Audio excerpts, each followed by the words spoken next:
సంపూర్ణ ఉపవాస ప్రార్థన అని చెప్పి ఆ రాత్రి అంతా ఆడవాళ్ళని మగవాళ్ళని రప్పించి బయటికి మైకులు పెట్టించి హార్లను పెట్టించి పెద్ద గొడవ ఆ రాత్రి అంతా. మరుసటి రోజు మా మీటింగ్లకి అసలు బాక్సులు బయటెట్టొద్దనేసారు. మేము వాళ్ళ కేకలేస్తామని. సంపూర్ణ ఉపవాస ప్రార్థన. మళ్ళా చెప్పండి, సంపూర్ణ ఉపవాస రాత్రి ప్రార్థన. ఇప్పుడు మీరు విన్నారా? విన్నారో నేనే చెప్తున్నానా? విన్నారా? వాల్ పోస్టులో చూశారు కదా. దేవుడు ఏంటన్నాడు? మీరు ఉపవాసము చేయుచున్నట్టు మనుషులకు కనబడవలెనని కాక, కనబడొద్దన్నాడా? ఉపవాసం చేస్తున్నట్టు మనుషులకు తెలియొద్దన్నాడా? తెలపమన్నాడా? ఏనైనా ఎక్కడుంది అది? సత్యమును నమ్మక దుర్నీతి యందు అభిలాష గల వారందరినీ దుష్టాత్మకు అప్పగించాడు. ఈ అప్పగింపబడిన వాళ్ళందరూ మత్తయి సువార్త 6వ అధ్యాయం 16వ వచనంలో 17వ వచనం చూడండి. 17వ వచనం చూడండి. అక్కడ ఏమని వ్రాయబడింది? ఉపవాసము చేయుచున్నట్టు మనుషులకు కనబడవలెనని కాక, మనుషులకు కనబడకూడదు. నువ్వు ఉపవాసం చేస్తున్నట్టు మనుషులకు కనబడకూడదు. మనం ఏం చేస్తాం? వాళ్ళ పోస్టర్ వేస్తాం. సంపూర్ణ రాత్రి ఉపవాస కూడిక. ఇప్పుడు బాబు ఎవరికి చెప్పకరా అంటుంటే చెప్తాను నేను అంటాడు. అంతే, నేను చెప్తాను. అందరూ చూడాలి. అది సంపూర్ణ ఉపవాసం. ఇంకేంటి తెలిసిన యాక్షన్ ఒకటి ఉంటుంది మనలో. ఏమ్మా ఎలా ఉన్నావు ఏంటంటే ఉపవాసం తెలీదా మీకు?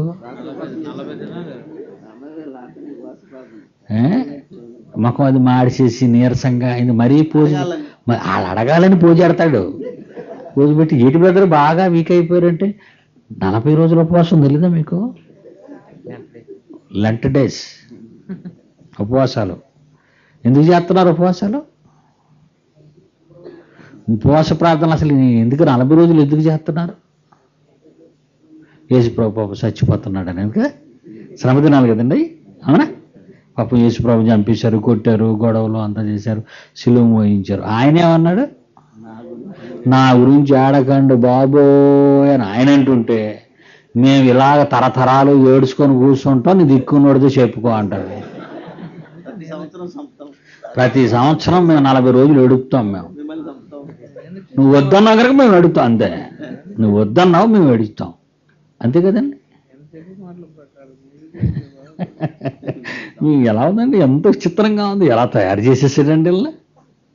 అబద్ధమును నమ్మునట్లు, అది కూడా సుందర ఉపవాస ప్రార్థన చేద్దాం అంటారు. ఇది ఒకటి మరలా. మీరు ఉపవాసము చేయుచున్నట్టు మనుషులకు కనబడవలనని కాక, ఎక్కడికి వెళ్ళిపోమన్నాడు మిమ్మల్ని?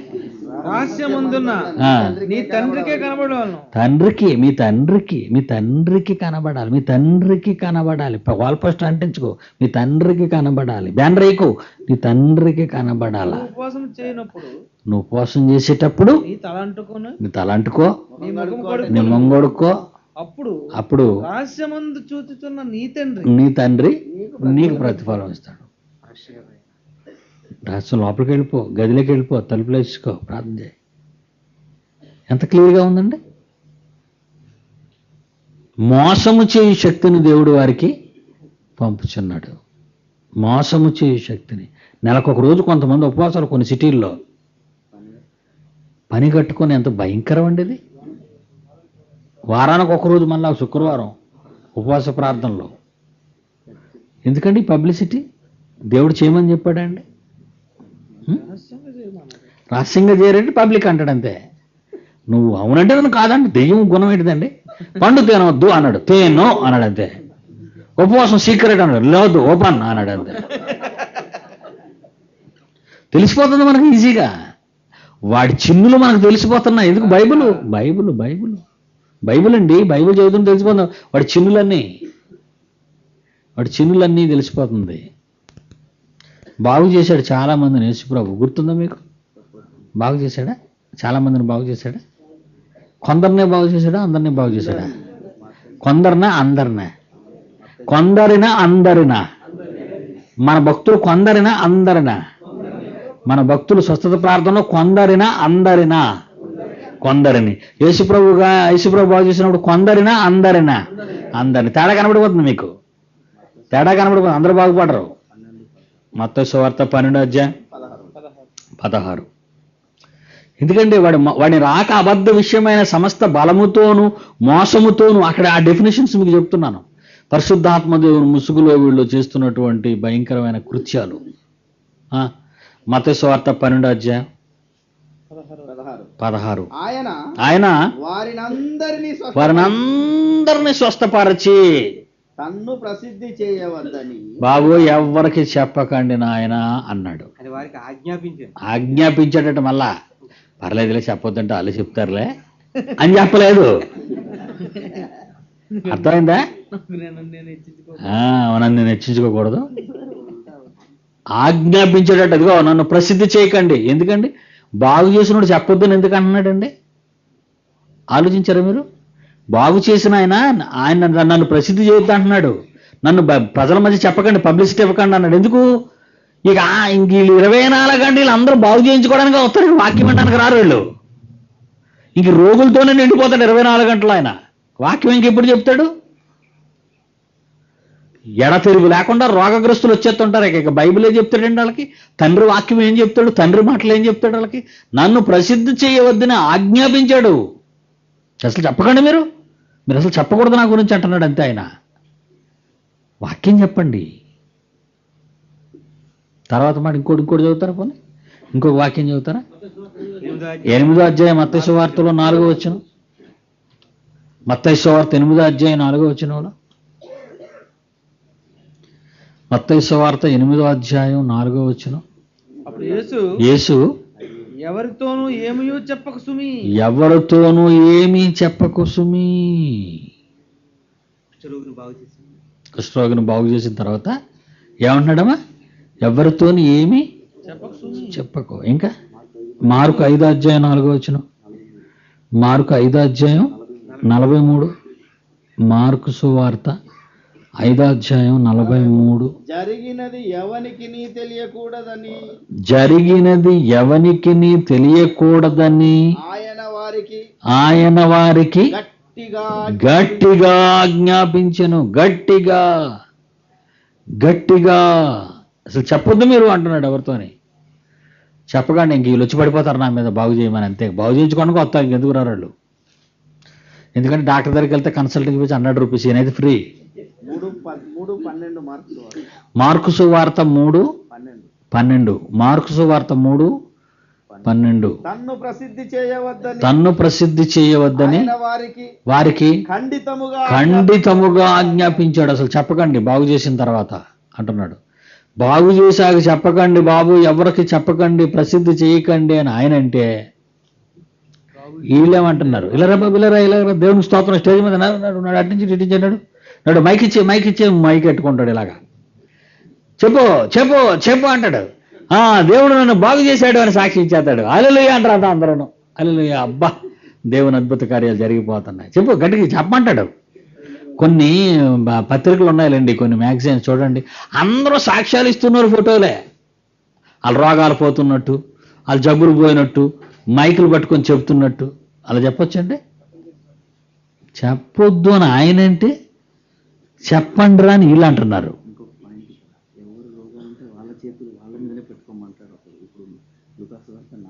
లోకాసువార్త 4:40. లోకాసువార్త 4:40. సూర్యుడు అస్తమించుచుండగా రాసుకొని నేను లోకాసువార్త 4:40 రాసుకున్నారా? బైబిల్ తీయండి, మంచి పాయింట్ ఎక్కడ ఉంది. 4:40. సూర్యుడు అస్తమించుచుండగా నానావిధ రోగముల చేత పీడింపబడి వారు ఎవరెవరి యొద్ద నుండిరో వారందరూ ఆ రోగులను యేసుక్రీస్తు దగ్గరికి తీసుకొచ్చారు. అందరూ, కొందరు కాసమండి, అందరూ యేసుప్రభు దగ్గర తీసుకొచ్చారు. అప్పుడు ఏం చేశాడు యేసుప్రభు? అప్పుడు ఆయన వారిలో ప్రతి వాని మీద చేతులుంచి, అండర్లైన్ చేయండి, అది ప్రతి వాని మీద చేతులుంచి వాని స్వస్థపరచను. వీళ్ళేం చేస్తారు, ఎవరికి ఎక్కడ రోగం ఉందో చేయటేసుకోండి అక్కడ అంటాడు. ఎక్కడ రోగం, కడుపు మీద చేయట్టు, గుండె మీద గుండె మీద చేయట్టు, నెత్తి మీద నీ నెత్తి మీద చేసుకో. ఏంటి నీ చెయ్యి నీ మీద వేసి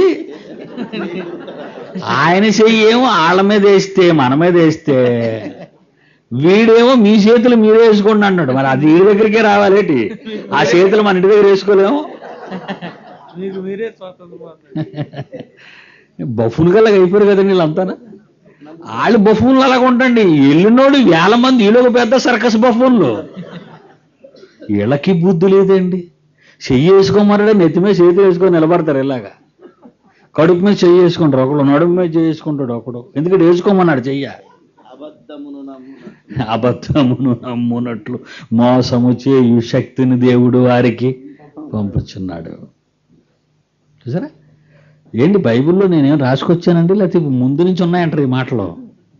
ఇప్పుడు వీళ్ళందరికీ బైబిల్ చదువుతున్నారంటారా వీళ్ళు? అస్సలు బైబిల్ రాదండి వాళ్ళకి.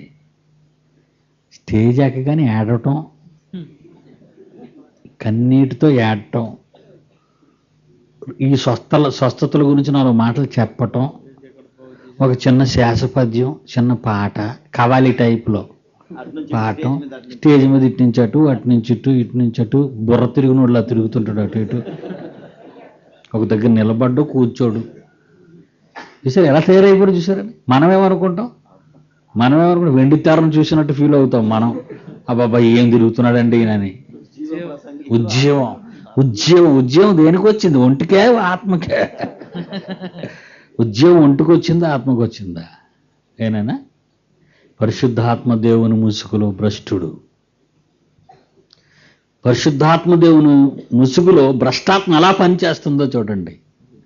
పోనీ అలాగని బాగు చేస్తారా? ఒక స్వస్థత బోధకుడు వచ్చాడు అనుకోండి ఒక ఊరికి. వచ్చినప్పుడు ఏమవ్వాలి? అసలు పద్ధతి ప్రకారం ఏమన్నా హాస్పిటల్ అన్నీ ఖాళీ అయిపోవాలి. ఏమండి, ఒక బాంబేకి స్వస్థత వరాలు ఉన్నోడు వచ్చాడు అనుకోండి, కనీసం హాస్పిటల్ ఒకడైనా బాగుపడి వచ్చేస్తే అది ఘనకార్యం కదా. ఆ మరుసటి రోజు వెళ్ళి పేషెంట్లు చూడండి, ఎక్కువై ఉంటారో తక్కువై ఉంటారో. అలా స్టాండర్డ్ అలాగే ఉంటుంది, డెవలప్ అయిపోతుంటారు రోగగ్రస్తులు.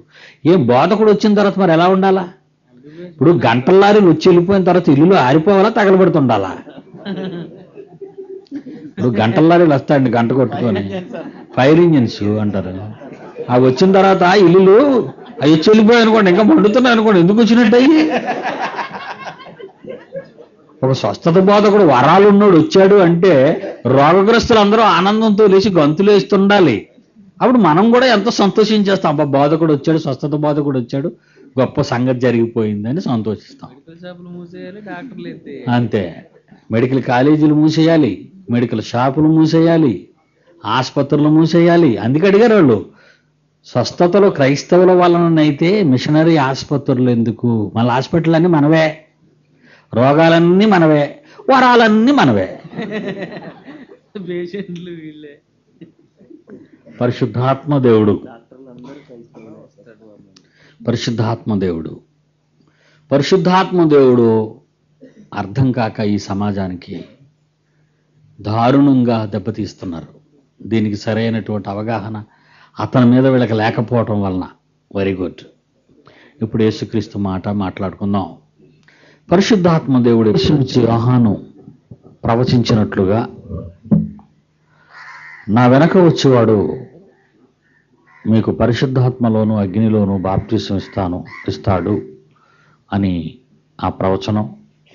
యేసుక్రీస్తు కూడా వెళ్ళిపోయే ముందు, మరణించి తిరిగి లేచిన తరువాత కొన్ని దినాలు వాళ్లతో గడిపి వెళ్ళిపోయే ముందు, నా తండ్రి వలన వినిన వాగ్దానము కొరకు మీరు కనిపెట్టండి, దయచేసి యెరూషలేములో నుండి మీరు వెళ్ళకండి, అది వచ్చినంత వరకు. అది వస్తేనే తప్ప మీరు శక్తి నొందరు. ఆయన మీకు అగ్నిలో బాప్తీసం ఇస్తాడు, పరిశుద్ధాత్మలో బాప్తీసం ఇస్తాడు అని యేసు ప్రభు వారు చెప్పిన మాట కూడా మీరు రాత్రి చదువుకున్నారు. అదేవిధంగా అపోస్తుల ఎన్నిక జరిగింది. 1వ అధ్యాయం అపోస్తుల కార్యాల్లో. 2వ అధ్యాయం ప్రారంభంకి వచ్చేసరికి పెంతెకొస్తు అనే పండుగ దినం వచ్చింది. ఆ రోజు మాత్రం అక్కడ ఉన్న వాళ్ళు 12 మంది పురుషులే అని, ఆ 12 మంది మాట్లాడారు అని అక్కడ మనకు అర్థమైంది. 2వ అధ్యాయం అపోస్తల కార్యములు 2వ అధ్యాయం 14వ వచనం. అపోస్తల కార్యము 2వ అధ్యాయము 14వ వచనంలో పేతురు ఆ 11 కూడా లేచి బిగ్గరగా వారితో ఇట్లనెను. అంటే 12 మంది అపోస్తలులు మాత్రమే పరిశుద్ధాత్మయు మరియు అగ్ని బాప్తిస్మము పొందితిరి అని మనకు అర్థమైపోయింది. ఇది అందరికీ సాధ్యం కాదు, అందరూ అపోస్తలులు కారు అని మనకి తెలిసింది. అపోస్తలుడు అనగానే పంపబడినవాడు అని అర్థం. అపోస్తలుడు అనే పదం ఒక గ్రీకు పదం. ఈ పదానికి అర్థం ఏంటంటే పంపబడినవాడు అని అర్థం. అపోస్తలుడు అంటే పంపబడినవాడు అని అంటారు. పంపబడిన వారిలో 4 రకాలుగా మనకు బైబిల్లో కనిపిస్తారు. దేవుడు మొదటిగా ప్రవక్తలను, మరి భక్తులను, ఎంతోమంది మరి రాజులను పంపినట్టుగా మనం చూస్తాం. వీళ్ళని తండ్రి చేత పంపబడిన వారు అనొచ్చు. వీళ్ళని తండ్రి చేత పంపబడిన వారు అని. హెబ్రీ పత్రిక 3వ అధ్యాయం మొదటి 2 వచనాలు మనం చూస్తే, అపోస్తలుడైన లూకా సువార్త, లూకా గారు రాసిన, వైద్యుడైన లూకా గారు రాసినటువంటి సువార్త, అపోస్తలుడైన పౌలు హెబ్రీయులకు రాసిన పత్రిక, క్షమించండి 3వ అధ్యాయము 1వ వచనం దయచేసి మీరు చూస్తే, ఇందువలన పంపబడిన వారిలో యేసుక్రీస్తు కూడా తండ్రి చేత పంపబడి ఉన్నాడు అని అర్థం. పంపి మాట్లాడాడు. ఆయన తన మాటలను ఎవరినైతే పంపాడో మా నిమిత్తము ఎవరి పోవును అని మీరు నిన్న చదివారు యెషయా 6వ అధ్యాయంలోది. పంపబడిన వారు దేవుని చేత, తండ్రి అయిన దేవుడు అనాల. దేవుడు అనగానే కన్ఫ్యూజన్ రాకుండా తండ్రి అయిన దేవుని చేత పంపబడిన వారు. ఇందువలన 3:1 హెబ్రీ పత్రిక, పరలోక సంబంధమైన పిలుపులో పాలు పొందిన పరిశుద్ధ సహోదరులారా, మనము ఒప్పుకొనిన దానికి అపోస్తలుడును అంటున్నాడు. చూడండి, అపోస్తలుడును ప్రధాన యాజకుడు అయిన యేసు మీద లక్ష్యం ఉంచుడి. అంటే యేసుక్రీస్తు కూడా ఒక అపోస్తలుడే అని మర్చిపోకూడదు. యేసుక్రీస్తు కూడా ఒక అపోస్తలుడే, పంపబడినవాడు. కనుక యోహాను సువార్త 10వ అధ్యాయము 36వ వచనం. యోహాను సువార్త తండ్రి ప్రతిష్ఠ చేసి 10వ అధ్యాయము, పంపిన వానితో. కోపంగా చూస్తున్నారు ఈ పక్క. 10వ అధ్యాయము 36 రాశారు నాయన. తొందరగా తీయండి. చదవండి, చదువు. తండ్రి ప్రతిష్ఠ చేసి పంపిన వానితో.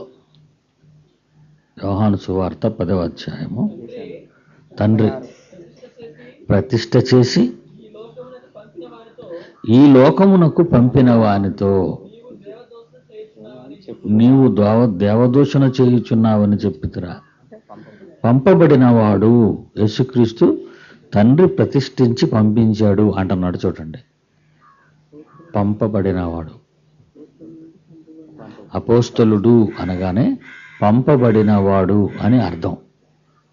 ఏమైనా దేవుడు పంపగా వచ్చాను. ఇలాగా ఎవరెవరిని పంపాడు? హెబ్రీ పత్రిక 1వ అధ్యాయం 1వ వచనం. ఇంకా ముందు ఎవరెవరు ఉన్నారో, ఎవరెవరిని పంపి ఎవరెవరి ద్వారా మాట్లాడాడో అక్కడ చెబుతున్నాడు. పూర్వకాలమందు నానా సమయములలో నానా విధములుగాను ప్రవక్తల ద్వారా మన పితరులతో మాట్లాడిన దేవుడు ఈ దినములంతమందు కుమారుని ద్వారా మాట్లాడను. అంటే యేసుక్రీస్తుకు ముందు ప్రవక్తలు పంపించాడు ఆయన. ప్రవక్తల్ని వాళ్ళు కూడా పంపబడిన వారే. పంపబడిన వారంటే అపోస్టల్స్ అని అర్థం. మరి దేవుడు ఎంపిక చేసి పంపించాడు వాళ్ళని. ప్రవక్తలను దేవుడు తల్లి గర్భం నుండే ఎంపిక చేసినట్టుగా వాళ్ళ గురించి ప్రస్తావనలు ఉంటాయి. నేను నిన్ను ఏర్పరచుకున్నాను అని వాళ్ళని ఎంపిక చేసుకున్నాడు. యోహాను సువార్త 13వ అధ్యాయము 16వ వచనం. యోహాను సువార్త 13వ అధ్యాయము 16వ వచనం.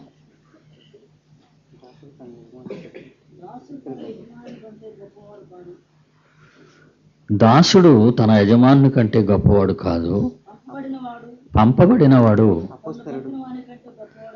తన్ను పంపిన వాని కంటే గొప్పవాడు కాడని మీతో నిశ్చయముగా చెప్పుచున్నాను. పంపబడిన వాడను అని కింద పుట్టినోట్లో ఏం రాశాడో చూడండి. అపోస్తలుడు. పంపబడినవాడు అని అర్థం. అపోస్తలుడు అనగా పంపబడినవాడు అని అర్థం. ఏనా?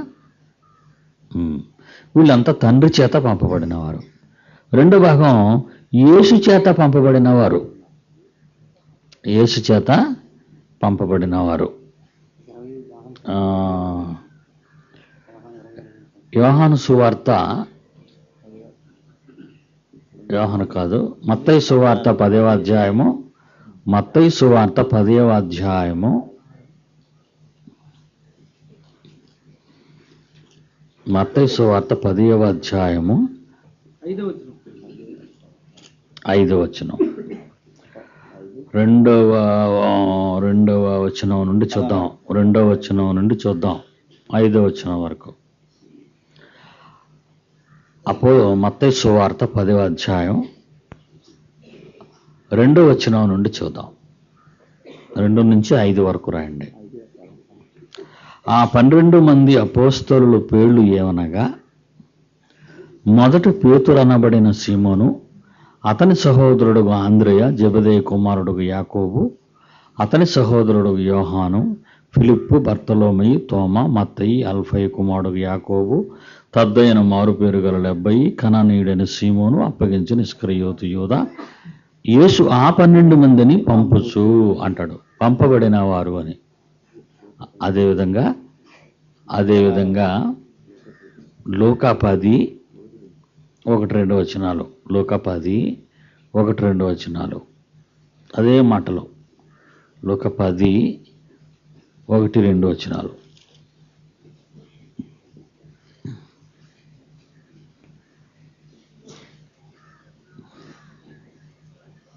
అటు తరువాత ప్రభువు 70 మంది ఇతరులను నియమించి తాను వెళ్ళబో ప్రతి ఊరికిని ప్రతి చోటుకిని తనకంటే ముందు ఇద్దరిద్దరినిగా పంపెను. పంపినప్పుడు ఆయన వారితో ఇట్లన్ను, కోత విస్తారముగా ఉన్నది, కానీ పనివారు కొద్దిమందియే. కాబట్టి కోత యజమానుని తన కోతకు పనివారిని పంప వేడుకొనుడి, మీరు వెళ్ళుడి. ఇక్కడ చాలా మంది కనబడుతున్నారు. ఏమండి? పంపబడిన వారిలో చాలా మంది కనబడుతున్నారు. అయితే అందరూ పరిశుద్ధాత్మ బాప్తీసం పొందిన వారు కారు. అదనమాట తేడా. అందరూ పరిశుద్ధాత్మ బాప్తీసం పొందిన వాళ్ళు కాదు. అపోస్తలులు వీళ్ళు పంపబడిన వాళ్ళే. కానీ 12 మంది అపోస్తలులు మాత్రమే పరిశుద్ధాత్మ బాప్తీసము, అగ్ని బాప్తీసం పొందినట్టుగా మనకు కనబడుతుంది. కనుక అపోస్తలుడు అనగానే అందరూ పరిశుద్ధాత్మ బాప్తీసం, అగ్ని బాప్తీసం పొందరు. యేసు చేత పంపబడ్డారు. యేసు చేత పంపబడినటువంటి వాళ్ళల్లో స్పెషలైజ్డ్ పీపుల్ 12 మందే కనబడతారు మనకి. ఎందుకంటే వాళ్ళు పరిశుద్ధాత్మ బాప్తీసం, ప్రవచనం, యోహాను ద్వారా ప్రవచించిన ప్రవచనం వీరి పట్ల నెరవేరినట్టుగా మనం చూస్తుంటాం. తండ్రి యొక్క వాగ్దానం ఏనైనా యేసుక్రీస్తు అన్నదే. తర్వాత పరిశుద్ధాత్మ చేత పంపబడిన వారు, 3వ కేడరు. వీళ్ళు పంపబడిన వాళ్ళే. పరిశుద్ధాత్మ దేవుడు వీళ్ళని పంపాడు.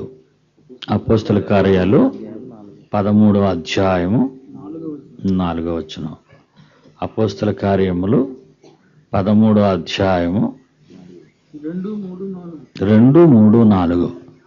అపోస్తల కార్యములు 13వ అధ్యాయము 2, 3, 4. సంఘము చేత పంపబడిన వాళ్ళు, పరిశుద్ధాత్మ చేత పంపబడిన వాళ్ళు. అపోస్తల కార్యములు 13వ అధ్యాయము 2, 3, 4. వారు ప్రభువును సేవించుచు ఉపవాసము చేయుచుండగా పరిశుద్ధాత్మ నేను బర్నబాను సౌలును పిలిచిన పని కొరకు వారిని నాకు ప్రత్యేకపరచుడని వారితో చెప్పను. పరిశుద్ధాత్మ దేవుడు పిలుస్తున్నాడు వెళ్ళనే. అంతటా వారు ఉపవాసం ఉండి ప్రార్థన చేసి వారి మీద చేతులుంచి సంఘం వారి మీద చేతులుంచి వారిని పంపిరి. కాబట్టి వీరు పరిశుద్ధాత్మ చేత పంపబడిన వారై అన్నది చూడండి అక్కడ. పరిశుద్ధాత్మ చేత పంపబడిన వాళ్ళు. వీళ్ళు అపోస్తుల్లా? వీళ్ళు అపోస్తుల్లే. పంపబడిన వాళ్ళంతా అపోస్తుల్లేనండి. పంపబడిన వారంతా అపోస్తుల్లే. కానీ అలా 12 మంది అపోస్తులకు ఉన్న స్పెషల్ క్వాలిఫికేషన్ మీకు తెలుసు. 12 మంది అపోస్తులకు ఉన్న ప్రత్యేకమైన అర్హత, పరిశుద్ధాత్మలోను అగ్నిలోను బాప్తిసం పొందుతారు, శక్తి పొందుతారు. అది మీ దగ్గర మీ మీదకి వచ్చినప్పుడు ఏమవుతుంది? మీకు శక్తి పొందుతారు అన్నది అదన్నమాట. శక్తి అంటే సూపర్ న్యాచురల్ పవర్స్ వాళ్ళకే ఉంటాయి, అది మర్చిపోకండి. ఏనా? తర్వాత సంఘము చేత పంపబడిన వారు 4వ గ్రూపు. సంఘము చేత పంపబడిన వారు. అపోస్తల కార్యాలు 15వ అధ్యాయము. అపోస్తల కార్యములు 15వ అధ్యాయము 3వ వచనం.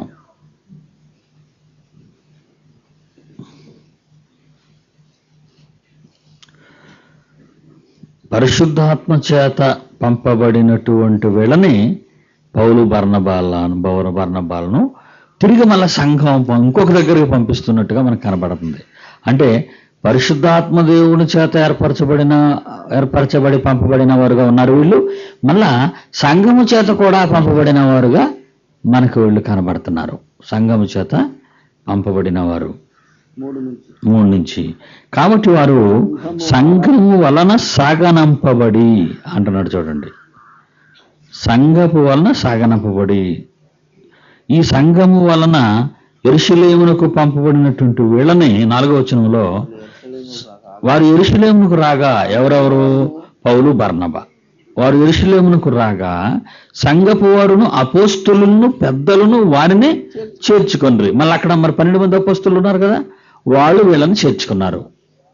పరిశుద్ధాత్మ ద్వారా పంపబడిన పౌలు బర్నబా మరియు సంఘము ద్వారా పంపబడిన వారుగా మనకి కనబడుతున్నారు. 2 కొరింథీలో ఇందాక వచ్చిన 2 కొరింథీలకు రాసిన 2వ పత్రిక, కొరింథీలకు రాసిన 2వ పత్రిక 8వ అధ్యాయము 23వ వచనాన్ని చూడండి. 8వ అధ్యాయం కొరింథీ పత్రిక, 2 కొరింథీ పత్రిక 8వ అధ్యాయం 23వ వచనాన్ని దయచేసి చూడండి. తీతు ఎవడు అని ఎవరైనా అడిగిన ఎడల అతడు నా పాలివాడు అనమంటున్నాడు. పౌలు రాస్తున్నాడు ఉత్తరాన్ని. కొరింథీ సంఘానికి పౌలు గారు ఉత్తరాన్ని రాస్తున్నారు. రాసి, కొరింథీయులారా, తీతెవడు అని ఒకవేళ ఎవరైనా మిమ్మల్ని అడిగితే అతడు నా పాలివాడు అంటే నాతో కూడా పనిలో ఉన్నవాడు అని అర్థం. నా పాలివాడు, మీ విషయంలో నా జత పనివాడు ఉన్నాడని మన సహోదరులు ఎవరని అడిగిన ఎడల వారు సంఘముల దూతలను క్రీస్తు మహిమయునై ఉన్నారని నేను చెబుతున్నాను. సంఘముల దూతలు అన్న దగ్గర ఫుట్నోట్లో ఏమిచ్చాడు చూడండి, అపోస్తలులు అంటున్నాడు చూడండి అక్కడ. అంటే సంఘముల ద్వారా పంపబడిన వారు అని అర్థం. వీళ్ళు సంఘముల ద్వారా పంపబడిన వారు. అపోస్తుల కార్యములు 1వ అధ్యాయము యోహాను నీళ్లతో బాప్తీసం ఇచ్చిన గాని కొద్ది దినములలోగా మీరు పరిశుద్ధాత్మలో బాప్తీసం పొందుదురనెను. ఈ మాట ఎవరన్నారు ఇందాక? బాప్తీసం ఇచ్చు యోహాను అన్నాడు. అదే మాట ఇక్కడ ఎవరంటున్నారు? యేసుక్రీస్తు అంటున్నాడు. ఏమని?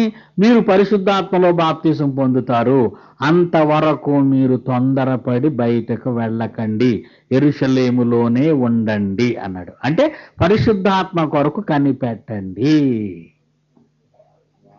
పరిశుద్ధాత్మ బాప్తిస్మము కొరకు కనిపెట్టండి. ఎవరి కోసం కనిపెట్టమని చూడండి ఇక్కడ. నా వలన వినిన తండ్రి యొక్క వాగ్దానం కొరకు కనిపెట్టుడి. కనిపెట్టుడి యోహాను నీళ్లతో బాప్తిసం ఇచ్చిన గాని కానీ కొద్ది దినములలోగా మీరు పరిశుద్ధాత్మలో బాప్తీసం పొందెదరు, పరిశుద్ధాత్మలో బాప్తీసం పొందినంత వరకు మీరు యెరూషలేము విడిచి వెళ్ళకండి, మీరు పరిశుద్ధాత్మ బాప్తీసం కొరకు కనిపెట్టండి అన్నాడు. ఎవరినన్నాడు? అపోస్తలులను. నీళ్ల బాప్తిసం కాదు, నీళ్ల బాప్తీసం కాల్సమండి, ఇది పరిశుద్ధాత్మ బాప్తీసం. గమనించాలి, ఇదే మాట బాప్తీసం యోహాను అన్నాడు. ఇప్పుడు పరిశుద్ధాత్మ బాప్తీసం కోసం ఎవరు కనిపెట్టాలి? అపోస్తలులు కనిపెట్టాలి. ఈరోజు ఎవరైనా మనల్ని పరిశుద్ధాత్మ కొరకు కనిపెట్టమంటున్నారా? అంటున్నారా? అంటారు. అమ్మో, అనకుండా ఉంటారా? అంటారు. ఎందుకంటే ఇక్కడ ఉంది కనుక అంటారు. ఎందుకు అంటున్నారు వాళ్ళు? ఎవరి కొరకు కనిపెట్టాలో బైబిల్లో రాయబడిందో ఆ సందర్భం వాళ్ళకి తెలియటం లేదు. వాళ్ళకి దేవుడు కనిపెట్టమన్నాడు కనుక మేము కనిపెడతామండి.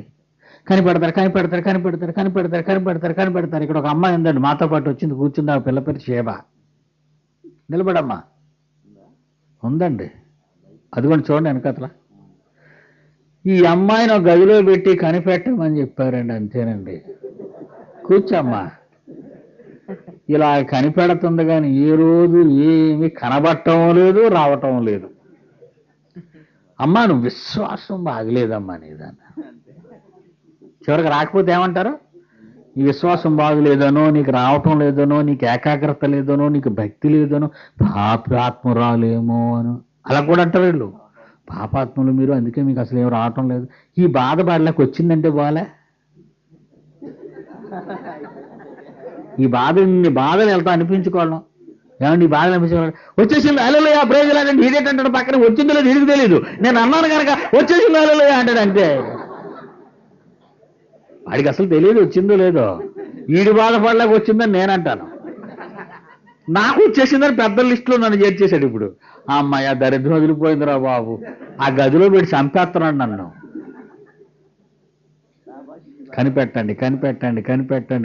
ఎవరిని కనిపెట్టమన్నాడు ఇక్కడ? నిన్ను కనిపెట్టమని లేదయ్యా, అపోస్తలులు కనిపెట్టమన్నాడు. ఎక్కడ కనిపెట్టమన్నాడు? యెరూషలేములో. మీ ఇండియాలో అక్కడ యెరూషలేము ఉందటి ఉందా? మీ ఇంట్లో కనిపెట్టమని ఏం చెప్పలేదు, నీ గదిలో కనిపెట్టమని ఏం చెప్పలేదు. యెరూషలేములో అళ్ళ కనిపెట్టమన్నాడు. ఎప్పుడు? 2000 సంవత్సరాల క్రితం. నువ్వు ఇప్పుడు కనిపెడతావేంటి? రైట్, కనిపెడుతున్నారు వీళ్ళు. కనిపెట్టమని చెప్పాడు కదండి, కనిపెడుతున్నారు. అపోస్తలులు కనిపెడుతున్నారు. అలా పేజీ పక్క అధ్యాయానికి వచ్చేయండి. ఎందుకంటే ఇక్కడ మీకు యోహాను గారు ప్రవచించిన ప్రవచనం, యేసుక్రీస్తు గారు చెప్పినటువంటి ఈ మాట ఏండి, మరి అది ఫుల్ఫిల్ అవ్వాలి, ఆ ప్రవచనం నెరవేర్పు జరగాలి. ఎందుకంటే 8వ వచనం చదివి వెళదాం. 2వ అధ్యాయానికి. 1వ అధ్యాయంలో 8వ వచనం, 1వ అధ్యాయంలోనే 8వ వచనం. ఎందుకంటే పరిశుద్ధ ఆత్మ మీ మీదికి వచ్చినప్పుడు మీరు శక్తిని పొందుతారు, అప్పుడు మీరు యెరూషలేములోను యూదయ సమరయ దేశముల యందు బూదిగంతముల వరకును నాకు సాక్షులయుందురని వారితో చెప్పాడు. కనిపెడుతున్నారు. ఏమండి 1వ అధ్యాయంలో 12వ వచనం నుంచి చూద్దామండి, ఎందుకంటే సందర్భం తెలియాలి. 12వ వచనం నుంచి, అప్పుడు వారు ఒలీవల వనబడిన కొండ నుండి యెరూషలేమునకు తిరిగి వెళ్ళిరి. ఆ కొండ యెరూషలేమునకు విశ్రాంతి దినమున నడువదగినంత సమీపమున ఉన్నది. వారు పట్టణములో ప్రవేశించి తాము బస చేయుచుండిన మేడగదిలో ఎక్కిపోయిరి. మేడగదిలోకి వెళ్ళిపోయారట. యెరూషలేములో మేడగది, అప్పర్ రూమ్ ప్రేయర్ ఫెలోషిప్ అని పెడతారు. అని కిందన ఆరాధిస్తుంటారు. అప్పర్ రూమ్ ప్రేయర్ ఫెలోషిప్ అని విశాఖపట్నంలో ఒకటి ఉందండి, మేడగది సహవాసం అని కిందన ఆరాధిస్తుంటారు. మళ్ళానా మేడగది అని కింద పెడితే చూసిన వాళ్ళకి నవ్వుకూడదండి. మేడగది ప్రార్థనా మందిరం అని కింద పెడతారు బోర్డు డౌన్ ఫ్లోర్లో. మీకు అర్థం కాలేదా? వీళ్ళు మేడగదిలోకి ఎక్కిపోయారు, వీళ్ళు అంటే మెట్లెక్కి పైకి వెళ్ళారు వీళ్ళు, కానీ పెడుతున్నారు. ఎవరెవరట? వారెవరనగా పేతురు గారు, యోహాను గారు, యాకోబు గారు, ఆంద్రేయ గారు, ఫిలిప్పు గారు, తోమా గారు, బర్తలోమయ్య గారు, మత్తయ్య గారు, అల్ఫై కుమారుడు యాకోబు గారు, జెలూతు అనబడిన సీమోను గారు, యాకోబు కుమారుడు యోధా అనువారు. 11 సుమంటే ఇందులో 12వ వాడు లేడు, మిస్ అయిపోయాడు. మీకు తెలుసు కదా, రాత్రి చెప్పాను, డబ్బు గొడవల్లో పోయాడు ఇస్కరియోతు. క్యాషియర్ పోస్ట్ పోయింది, క్యాషియర్ పోయాడు. 14వ వచనం. వీరందరూ, వీరితో కూడా కొందరు స్త్రీలు యేసు తల్లి అయిన మరియా ఆయన సహోదరులను ఏక మనసుతో ఎడతెగక ప్రార్థన చేయించుండ్రు. ఇదండి అప్పర్ రూమ్ ప్రేయర్ ఫెలోషిప్. ఇది అప్పర్ రూమ్ ప్రేయర్ ఫెలోషిప్లో మెంబర్లు ఇళ్ళు. ఇందులో ఆడోళ్ళు ఉన్నారు, మగోళ్ళు ఉన్నారు. ఇక్కడ ఒక చిన్న మీటింగ్ పెట్టాడండి ఈయన 15వ వచనంలో. పేతురు గారు మీటింగ్ పెట్టారు. ఆ కాలం మందు ఇంచుమించు 120 మంది సహోదరులు ఉండగా పేతురు వారి మధ్య నిలిచి ఇట్లనెను. మొత్తం ఆ మీటింగ్లో ఎంతమంది ఉన్నారండి? 120 మంది ఉన్నారు. ఇంచుమించు సుమారు 120 మంది. అందులో ఆడవాళ్ళు ఉన్నారు, మగవాళ్ళు ఉన్నారు. ఈ 120 మందితో ఈయన అంటున్నాడు పేతురు గారు, సహోదరులారా, 16వ వచనం, యేసు పట్టుకొనిన వారికి త్రోవ చూపిన యూదాను గూర్చి పరిశుద్ధాత్మ దావీదు ద్వారా పూర్వం పలికిన మా లేఖనము నెరవేరవలసి ఉండెను. అతడు మనలో ఒకడుగా ఎంచబడిన వాడే ఈ పరిచర్యలో పాలు పొందాడు. ఇస్కరియోతు యూదా ఈ యూదా ద్రోహం వల్ల సంపాదించిన రోకల నుంచి ఒక పొలం కొన్నాడు. అతడు తల క్రిందుగా పడి నడిమికి బద్దలైనందున అతని పేగులన్నీ బయటికి వచ్చెను. ఈ సంగతి యెరూషలేములో కాపురం ఉన్న వారందరికీ తెలియవచ్చును కనుక వారి భాషలో ఆ పొలము అకెల్దమ అనబడి ఉన్నది, దానికి రక్తభూమి అని అర్థము. మొత్తానికి వీడు చచ్చిపోయాడు. ఒక పోస్ట్ ఖాళీ అయిపోయింది, అపోస్తలుడు పోస్ట్ ఖాళీ అయిపోయింది. ఇప్పుడు ఎంతమంది అపోస్తలు ఉన్నారు? 11 మంది ఉన్నారు. మరి ఎంతమందిని అపాయింట్ చేయాలి? ఇప్పుడు ఒక ఆయన అపాయింట్ చేయాలి. అపాయింట్మెంట్ ఇలా ఇష్టం వచ్చినట్టు చేసేయచ్చా? చేయకూడదు. అసలు అపాయింట్మెంట్ జరగాల వద్దా అన్నది ఎవరు నిర్ణయించాలా? దేవుడు నిర్ణయించాలి. ఆ నిర్ణయం కింద చెప్తున్నాడు చూడండి. అందుకు ప్రమాణముగా అతని ఇల్లు పాడైపోవునుగాక, దానిలో ఎవడనూ కాపురం ఉండకపోవునుగాక, అతని ఉద్యోగము వేరొకడు తీసుకొనుగాక అని కీర్తన గ్రంథములో వ్రాయబడి ఉన్నది గనుక అతని పోస్టును భర్తీ చెయ్యాలి. అంటే రిక్రూట్మెంట్ జరిగిపోవాలి అని ఉంది. అక్కడ ఏముంది ప్రాఫెసీలో? దావీదు ఏమని రాశాడు? అతని ఉద్యోగము వేరొకడు తీసుకుంటాడు. నాయన మనం ఇలా ఒకడు పోయాడు కదా, వచ్చిందంతా మన 11 మంది పంచుకుందామంటే కుదరదు. ఆ పోస్ట్ మరొకడికి ఇవ్వాలి, మరొక ఆయన మనం సెలెక్ట్ చేయాలి అని పేతురు గారు మొత్తం ప్రాఫెసీ చెప్పారు. చెప్పగానే ఎవరిని అడదాం, దీనికి క్వాలిఫికేషన్ ఏంటి అని ఆలోచిస్తే కింద 21వ వచనంలో క్వాలిఫికేషన్ చెప్తున్నాడు. ఎందుకంటే ఒక ఉద్యోగానికి వెళ్ళే ముందు అర్హతలు కావాలి. ఇప్పుడు అపోస్తులుడు అనిపించుకోవటానికి అర్హతలేంటా అని ఆలోచిస్తున్నారు వీళ్ళు. అప్పుడు కిందనే పేతురు గారు అర్హతలు చెప్తున్నాడు చూడండి. అర్హత ఏంటంటే, యోహాను బాప్తిస్మం ఇచ్చినది మొదలుకొని, యోహాను గారు యోర్దాను నదిలో బాప్తిస్మం ఇస్తున్నాడు. అప్పటి నుంచి ప్రభు అయిన యేసు మన యొద్ద నుండి పరమునకు లేచి చేర్చుకొనబడిన దినము వరకు ఆయన యేసుక్రీస్తు మన మధ్య సంచరించుచుండిన కాలమంతయు మనతో కలిసి ఉన్న అనేక మంది శిష్యులలో చాలా మంది ఉండొచ్చు, వారిలో ఒక్కడు మనతో కూడా ఆయన పునరుద్ధానమును గూర్చి సాక్షి ఉండుట ఆవశ్యకమని చెప్పాను. ఇదండి క్వాలిఫికేషన్. అర్హత అర్థమైందా మీకు?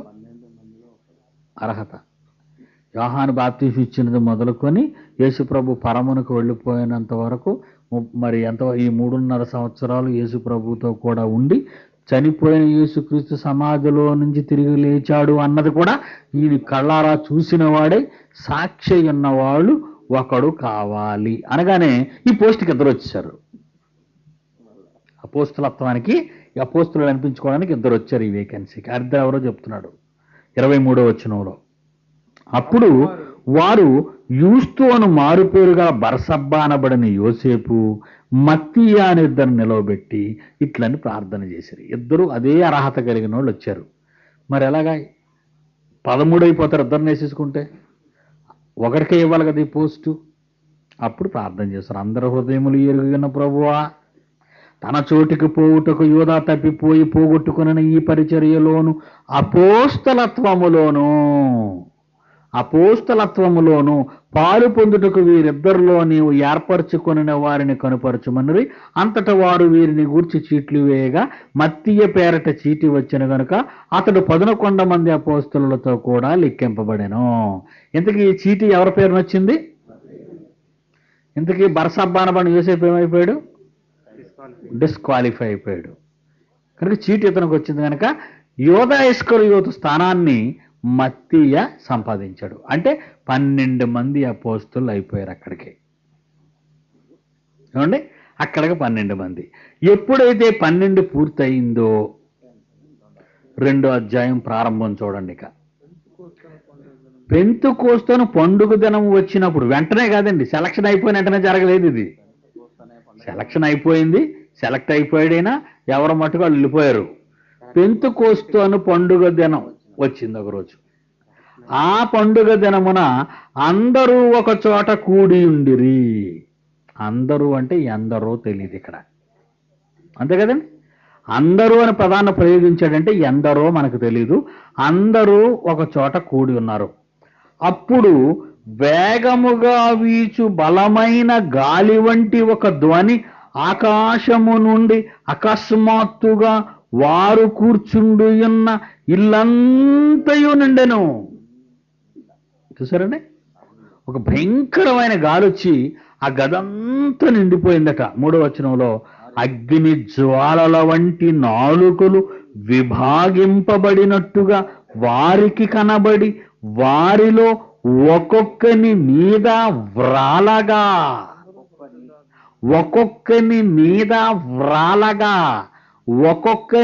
మీద వ్రాలగా అంటే ఆడవాళ్ళ మీదకు రాలేదు. ఒక్కొక్కని అంటే అర్థం ఏంటి? పురుషులు మాత్రమే. ఆడవాళ్ళైతే ఒక్కొక్కరి మీద వాలగా అంటాడు. ఒక్కొక్కని మీద అన్నాడు. ఒక్కొక్కని మీద అంటే అందరూ మగాళ్లే అని అర్థమైపోయింది ఇక్కడ. ఒక్కొక్కని మీద వ్రాలగా అందరూ, మళ్ళీ అందరూ చెప్పలేదు, అందరూ పరిశుద్ధాత్మతో నిండిన వారే, ఆ ఆత్మ వారికి వాక్శక్తి అనుగ్రహించిన కొలది అన్య భాషలతో మాట్లాడసాగిరి. అగ్ని వంటిది ఏమొచ్చిందట?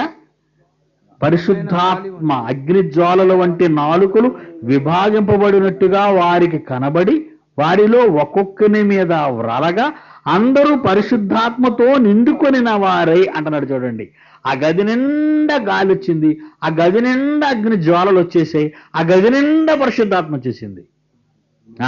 యోహాను గారు యోహాను గారి ప్రాఫెసీని గుర్తు చేసుకోండి. నేను నీళ్లలో మీకు బాప్తీసం ఇచ్చుచున్నాను గాని నా వెనుక వచ్చేవాడు అగ్నిలోనూ పరిశుద్ధాత్మలోనూ మీకు బాప్తీసం ఇచ్చెను. యేసుక్రీస్తు మాట జ్ఞాపకం చేసుకోండి. అదే 1వ అధ్యాయం 5వ వచనంలో చదివారు కదా. మీరు నా వలన పొందిన తండ్రి యొక్క వాగ్దానం, మీరంతా పరిశుద్ధాత్మలో బాప్తీసం పొందుతారు. అంటే వాళ్ళు ప్రాఫెసీ, వాళ్ళ వాగ్దానాలు, వాళ్ళు చేసిన ఆ ప్రవచనం పెంతెకోస్తు పండుగ దినాన నెరవేరింది యెరూషలేములో అని తెలిసిపోయింది. ఇది ఎంతమంది మీద నెరవేరింది? మళ్ళా మనకు డౌట్ వచ్చింది. ఇది ఎంతమందికి వర్తించింది? ఇది 6వ వచనంలో ఈ శబ్దము కలుగగా 2వ అధ్యాయం 6వ వచనంలో ఈ శబ్దము కలుగగా జనులు గుంపులుగా కూడి వచ్చి ప్రతి మనుష్యుడు ఆడవాళ్ళు లేరు, ప్రతి మనుష్యుడు తన స్వభాషతో వారు మాట్లాడుట విని కలవరపడిరి. అంతటా అందరూ విభ్రాంతి నుండి ఆశ్చర్యపడి, ఇదిగో మాట్లాడుచున్న వీరందరూ గలిలయులు కారా, మనలో ప్రతివాడు తాను పుట్టిన దేశ భాష తాను మతం అంతా మాట్లాడుకుంటూ వచ్చేసరికి 14వ వచనంలో ఎంతమంది ఉన్నారో మీకు తెలిసిపోద్ది. చూడండి, 14వ వచనంలో అయితే పేతురు నెంబర్ 1, పేతురు నెంబర్ 1, తో కూడా లేచి నెంబర్ 1, పేతురు ఆ 11 కూడా లేచి బిగ్గరగా వారితో ఇట్లనెను. ఇప్పుడు ఎంతమంది ఉన్నారండి అక్కడ? ఎంతమంది మీద పరిశుద్ధాత్మ బాప్తిసం అగ్ని బాప్తిసం పొందారండి? 12 మంది. వాళ్ళు ఎవరండి? అపోస్తులు. వాళ్ళు ఎవరండి? అపోస్తులు ఏం పొందారండి? అగ్ని బాప్తిస్మము పరిశుద్ధాత్మ బాప్తిసం పొందారు. అపోస్తులు ఏం పొందారండి? అగ్ని బాప్తిసము పరిశుద్ధాత్మ బాప్తిసం పొందారు. మనం ఏం బాప్తిసం పొందామండి? నీళ్ళు పరిశుద్ధాత్మ. వాళ్ళు మనం ఒకటండి. వాళ్ళ మీదకి పరిశుద్ధాత్మ దేవుడు ఎందుకు వచ్చాడండి? ఎందుకు వచ్చాడండి వాళ్ళ మీదకి పరిశుద్ధాత్మ దేవుడు? సంపూర్ణ సత్యములోనికి నడిపించుటకు, సర్వసత్యములోనికి నడిపించుటకు వాళ్ళ మీదకి వచ్చాడు. ఫిలిప్పు 2, ఫిలిప్పు అందులో రైట్ సపోర్టింగ్ వర్సెస్ ఇవన్నీ. ఫిలిప్పు పత్రిక 2:25. ఫిలిప్పు పత్రిక 2:25. ఫిలిప్పు పత్రిక 2:25.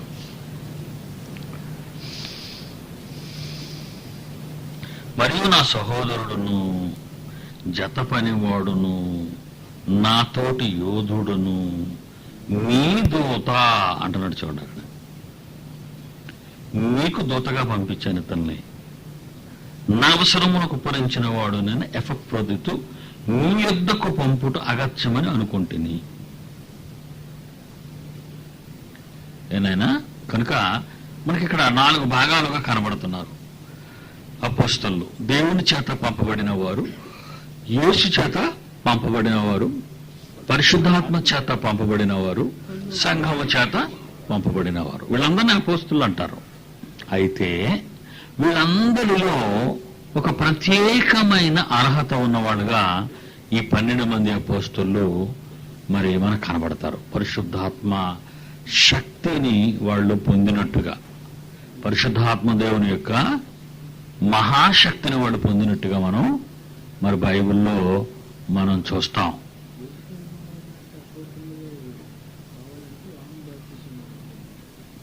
కనుక ఈ 12 మంది అపోస్తలులకు ఉన్న ప్రత్యేకమైన క్వాలిఫికేషన్ ఏంటంటే, యోహాను బాప్తిసం ఇచ్చినది మొదలుకొని యేసుతో కూడా ఉన్నవారై పునరుద్ధానం గురించి సాక్షి అయి ఉన్నవాడే ఈ 12 మందిలో ఒకడుగా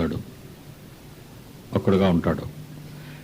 మరి మిగిలిన వాళ్ళు పరిశుద్ధాత్మ దేవుడు పంపినప్పుడు వాళ్ళకి పెద్ద వాళ్ళకి ఈ అర్హత ఉండని అవసరం లేదు. దేవుడు పంపిన వాళ్ళలో ఈ అర్హత ఉండని అవసరం లేదు. సంఘం పంపిన వాళ్ళలో ఈ అర్హత ఉండని అవసరం లేదు. ఒక్క యేసుక్రీస్తు పంపినటువంటి వాళ్ళు ఈ 12 మందిలో మరలా మాత్రమే ఈ అర్హత ఉన్నట్టుగా మనకి కనబడుతుంది. ఇకపోతే మరొక విచిత్రమైనటువంటి సంగతి ఉంది ఇక్కడ. ఏంటంటే,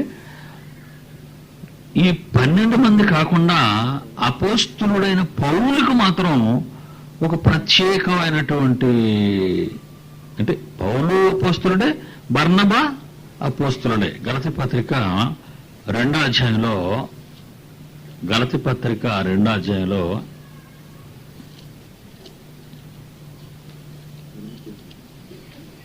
గలతీ పత్రిక 2వ అధ్యాయంలో 8-9 వచనాలు మనం చూస్తే, గలతీ పత్రిక 2వ అధ్యాయంలో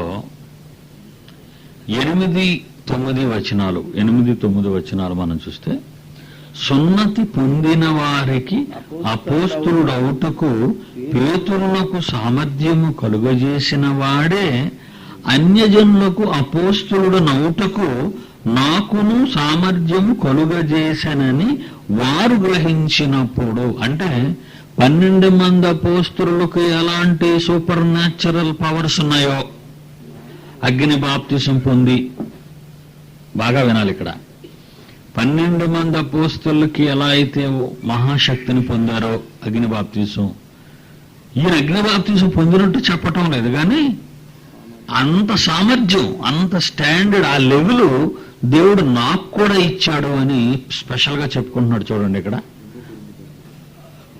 గలతీ 2వ అధ్యాయం 8-9 వచనాలు. సున్నతి పొందిన వారికి అపోస్తులుడవుటకు అంటే యూదులకి, ఇశ్రాయేలీలకి. సున్నతి పొందిన వారంటే ఇశ్రాయేలీలు.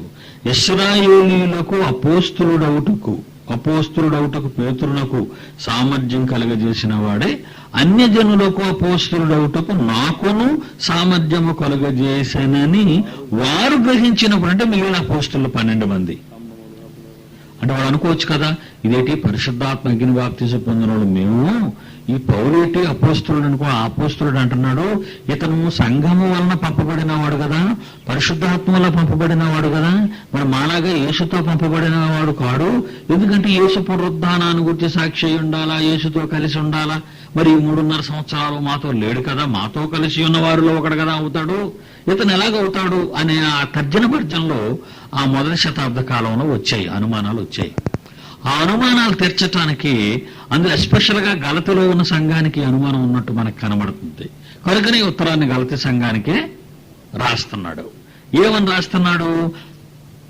సున్నతి పొందిన వారికి, 8వ వచనం, సున్నతి పొందిన వారికి అపోస్తులుడవుటకు పేతురునకు సామర్థ్యము కలుగజేసిన దేవుడే అన్యజనులకు అపోస్తులుడవుటకు నాకును సామర్థ్యము కలుగజేసినని వారు గ్రహించినప్పుడు స్తంభములుగా ఎంచబడిన యాకోబు, కేఫా అంటే పేతురు, యాకోబు, పేతురు, యోహాను అనువారు నాకు అనుగ్రహింపబడిన కృపను కనుగొని మేము అన్యజనులకు తాము సున్నతి పొందిన వారికి అపోస్తులుగా ఉండవలని చెప్పి తమతో పారివారం అనే మట్టుకు సూచనగా నాకును బర్నబాకును కుడి చేతిని ఇచ్చిరి.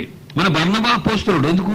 పరిశుద్ధాత్మ ద్వారా పంపబడిన అపోస్తులుడు. చూడండి, పరిశుద్ధాత్మ ద్వారా, సంఘము ద్వారా పంపబడిన వాడు కనుక అతడు అపోస్తులుడు కాదు అని అనలేదు. కానీ 12 మంది అపోస్తులకు ఎలాంటి పవర్స్ ఉన్నాయో అలాంటి పవర్స్ మాత్రం నాకొక్కడికే ఉన్నాయన్నట్టుగా మాత్రం చెప్పాడు అక్కడ. నాకొక్కడికే ఉన్నాయంటున్నాడు. నేను కూడా యేసు నన్ను పంపించాడు. ఎలా పంపించాడు అంటే గలతి పత్రిక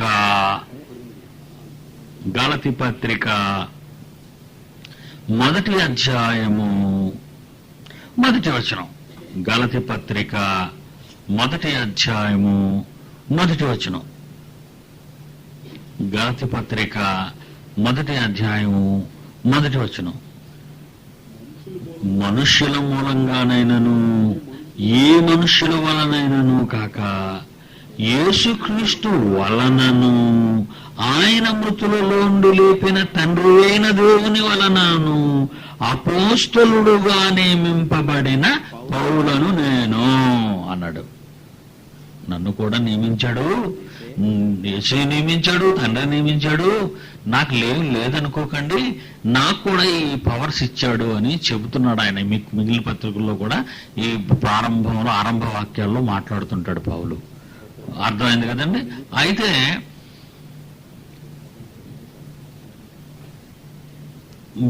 కొరింథీయులకు రాసినటువంటి పత్రిక, 2వ పత్రిక, కొరింథీయులకు రాసినటువంటి 2వ పత్రిక 12వ అధ్యాయంలో 11, 12 వచనాలు చూస్తే మీకు క్లియర్ అయిపోద్ది. కొరింథీయులకు రాసినటువంటి 2వ పత్రిక 12వ అధ్యాయం 11, 12 వచనాలు చూడండి. అందరూ తీయండి. ఇట్స్ వెరీ ఇంపార్టెంట్ పాఠం ఇది. అందుకే చాలా జాగ్రత్తగా మీరు సూక్ష్మముగా ఆలోచించాలా, సున్నితంగా ఆలోచించాలి. దీని ఇష్యూ సున్నితమైన ఇష్యూ ఇది సరిగా అర్థం కాకపోవటం వలన ఈరోజు ప్రపంచ క్రైస్తవ్యం పరిశుద్ధాత్మ దేవుని పట్ల భయంకరంగా ప్రవర్తిస్తుంది. ఇక్కడే నేను చెప్పాను కదండి, 25 సంవత్సరాలు చదివాను బైబిల్ నేను. 25 years. MBBS after all 5 years. BE after all 3 years. After all ఇవన్నీ. కానీ నేను బైబిల్ చదివింది 25 సంవత్సరాలు. కనుక నేను దేనికి ఏ తోకకు తోక, ఏ పిలకకు పిలక, ఏ కొమ్మకు కొమ్మ మొత్తం లాగానన్నమాట బయటికి. అందుకే మీకు ఇంత ఖచ్చితంగా చెప్తున్నాను దీన్ని. అందుకే నా ముందు ఎవరు నిలబడలేడు. ఏదో కాకమ్మ కథలు బయట చెప్పాలి తప్పితే ముందుకొచ్చి ఎవరో నిలబడలేరు. వాస్తవం చెప్తున్నాను.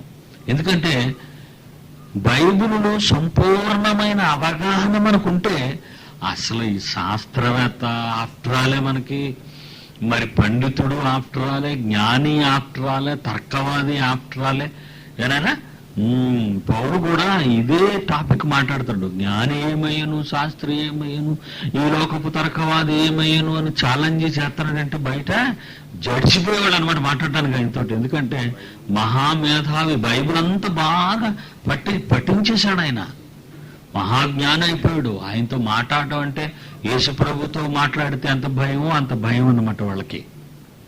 యేసుప్రభుతో మాట్లాడితే ఎంత భయం, ఆయన ప్రశ్న అడగడానికి తెగించేవాడు కాదట, భయపడిపోరు. ఏమంటే ఎటు తిరిగి వచ్చేస్తాడు భయం. అందువలన అంత నాలెడ్జ్ ఆయన సంపాదించుకున్నాడు బైబిల్లో. ఏనా? Very good. ఇప్పుడు పౌలు గారు ఎందుకు అపోస్తులుడు, ఇంతకీ అపోస్తులలోకి వాళ్ళ స్టేటస్కి ఏమాత్రం కూడా కిందోడు కాదు అని ఆయన ఏం చెప్తున్నాడో కొరింథీ సంఘానికి చూడండి. అక్కడ 11వ వచనము నుండి, నేను అవివేకినైతిని, మీరే నన్ను బలవంతం చేసితిరి, నేను మీ చేత మెప్పు పొందవలసిన వాడను, ఏలయనగా నేను ఏమాత్రపు వాడను కాకపోయినను మిక్కిలి శ్రేష్ఠులైన ఈ అపోస్తుల కంటే నేను ఏ విషయంలో తక్కువ వాడను కాను అన్నాడు. ఏ విషయంలోనూ అన్నాడు. మళ్ళా ఏ విషయంలోనూ ఏంటి మీరు మాట్లాడుతున్నారు? ఏ విషయంలో నేను 12 మంది కంటే కింద ఉన్నాను చెప్పండి అన్నాడు. అంతే. ఏ విషయంలో 12 మంది కంటే నేను గ్లో లెవెల్లో ఉన్నాను చెప్పండి. ఆడకున్నదేంటి నాకు లేనిదేంటి అన్నాడు. కానీ ఆళ్ళకంటే ఇతనికే ఎక్కువ సబ్జెక్ట్ ఉందని పీడి సుందరరావు చెప్తాడు. అది బైబిల్ చెప్పింది కనుక. ఎందుకంటే పౌలు పత్రికలు చదువుతుంటే మత్తుపోద్దండి. పేతురు గారు పర్లేదండి, స్మూత్ గా ఉంటాయి. ఎందుకంటే చేపలు పట్టుకునేవాడు కదండి. హై స్టాండర్డ్ ఉపయోగించుకోలే, హై స్టాండర్డ్ ఉండదు ఆయన పుస్తకాల్లో. అదనమాట. అలాగే మిగిలిన వాళ్ళు ఈ ప్రవక్తల గ్రంథాలు కానీ ఈ గ్రంథాలని చదువుతుంటే అనకూడదు. కానీ పౌలు స్టాండర్డ్ దగ్గరికి వచ్చేసరికి ఇవన్నీ నిలబడవు. సోకాళ్ళు ఈరోజు ఇండియాలో ప్రతివాడు పౌలు పత్రికల మీద ప్రసంగం చేయడు. ఎందుకంటే వాళ్ళకి అర్థం కాదు పాపం. అందుకే వాళ్ళు పాత నిబంధనలు, యెషయా గ్రంథం, ఇర్మీయా గ్రంథం, యేస్కేలు, కీర్తనలు, సమూయేలు, ప్రసంగి, సంసోను, రూతు, అబ్రాహాము ఇలాంటివి చెప్పుకుంటూ ఉంటారు. ఎందుకంటే పౌలు పత్రికల్లో మహాజ్ఞానం ఉంది. అది చాలా జాగ్రత్తగా మనం ఆలోచించాలి.